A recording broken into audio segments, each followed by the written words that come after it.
Jadi gadai dalam Islam hukumnya boleh, tapi jangan ambil manfaat dari gadai. Yang terjadi sekarang adalah orang mengambil manfaat dari gadai. Saya punya uang, lalu kemudian ada orang mau pinjam uang, saya tidak percaya dengan dia.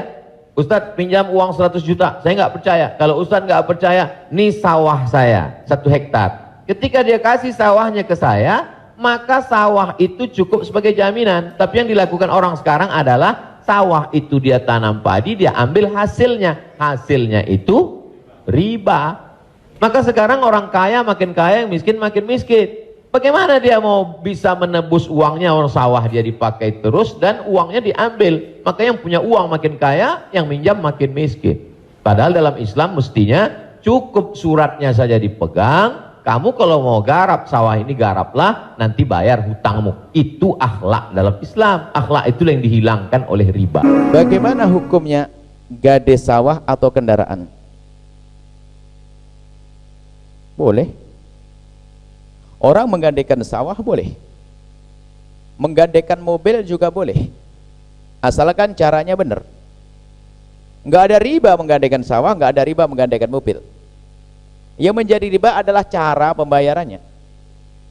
Baik begini, saya punya sawah, enggak, saya punya uang saja. Saya punya uang, Anda punya sawah. Lalu Anda perlu uang, pinjam duit kepada saya, Buya, saya pinjam duit 50 juta. Baik, saya pinjam 5 juta. Jaminannya apa, Pak? Jaminannya adalah sawah. Nah, jaminan namanya gade, rahan. Jadi gadenya adalah sawah. Nah, jaminan ini gunanya untuk apa? Jaminan ini gunanya adalah di saat Anda tidak bisa membayar, maka sawah itu nanti bisa dijual, saya tidak rugi. Saya ambil 50 juta, sisanya saya kembalikan kepada Anda. Gade itu seperti itu fungsinya. Jadi gade itu fungsinya adalah untuk dijadikan alat bayar utang jika ternyata nanti tidak bisa bayar utang.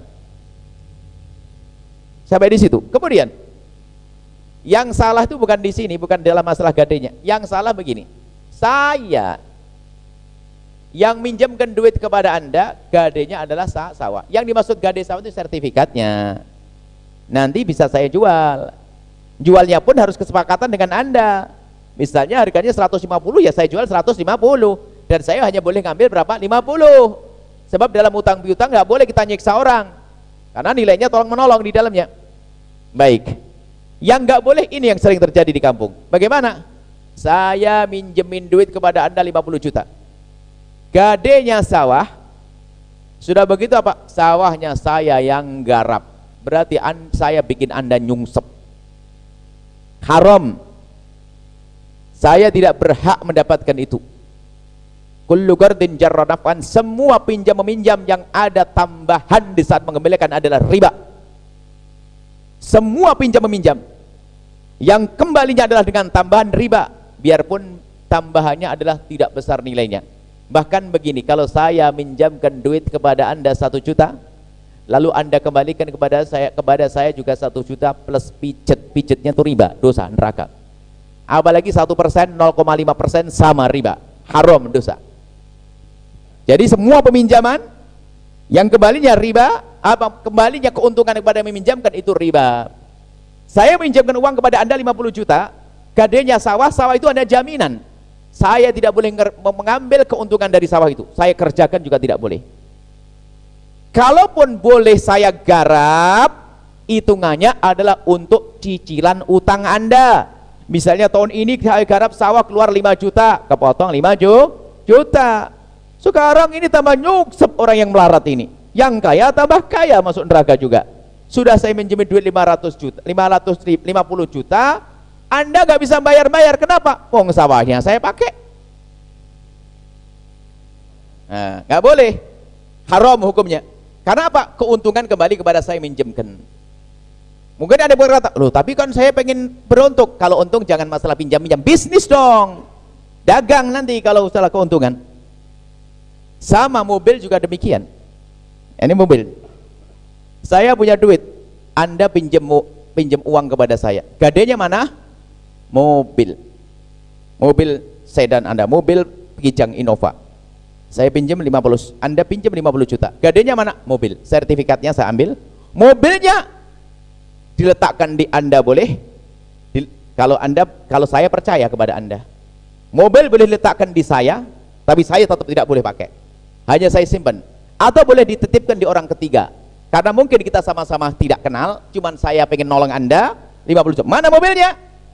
Anda mau saya titipkan orang yang ketiga, saya titipkan kepada Anda, saya baru percaya sama Anda, saya baru kenal sekali, jangan-jangan duit tak kasih, motor pergi, mobil hilang. Tapi kan pinjam meminjam tetap harus berlangsung, biarpun Anda tidak kenal saya tidak kenal Anda, tolong menolong harus terjadi. Bagaimana? Jaminannya dititipkan di orang ketiga. Baik. Di saat jaminan pada Anda, misalnya Anda pinjam 50 juta, saya kasih 50 juta. Jaminannya mana? Mobil Innova saya, Bu ya. Baik, mobil Innova.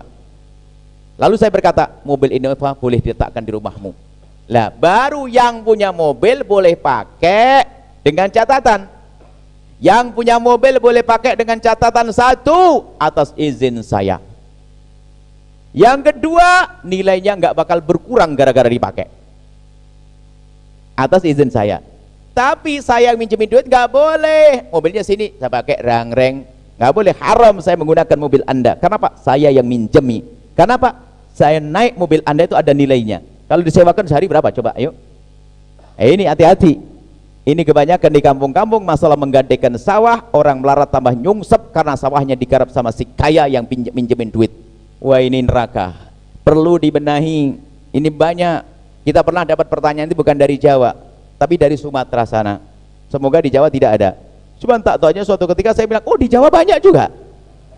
Innalillahi wa inna rajiun. Nah, ini musibah.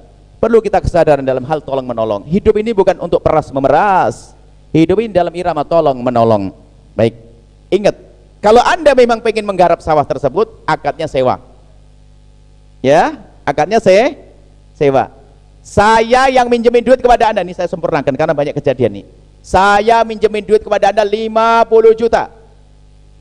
Jaminannya adalah sawah. Cuman Anda memang juga nggak bisa garap. Lalu sawah saya garap, saya akad sewa menyewa. Per tahun saya sewa berapa? Oke, sah. Saya nyewa. Berarti sewanya ada hitungannya. Tapi kalau cuma-cuma saya memakai, namanya saya memaksa Anda. Tapi yang penting kan rela. Gimana Anda rela kalau Anda ngasih, saya kasih duit 50 juta kok. Fotonya rela-rela. Sebetulnya nggak rela, ya ngenes saja dia. Hati-hati masalah halal haram ini.